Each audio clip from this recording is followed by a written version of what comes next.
বিয়ের পর টান 8 মাস আমার স্বামী আমাকে একটা কথাই বারবার বলতো, যাই হোক না কেন কখনো আমাদের খাটের নিচে তাকাবা না। বিয়ের পর থেকেই আমাদের ঘরে একটা অদ্ভুত নিয়ম ছিল, আমার স্বামী কখনো আমাকে, এমনকি বাসার কাজের লোককেও কখনো খাটের নিচে ঝাড়ু দিতে দিত না।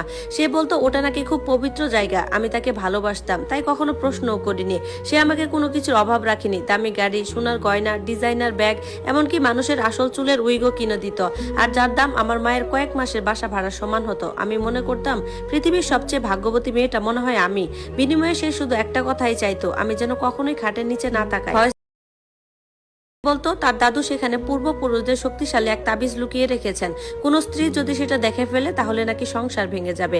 আমি এসব বিশ্বাস করেছিলাম কারণ আমি তাকে অনেক বিশ্বাস করতাম। কিন্তু গতকাল সবকিছুই বদলে গেল।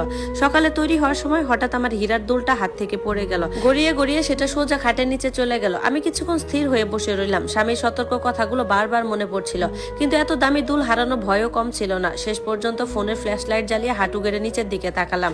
আমি ভেবেছি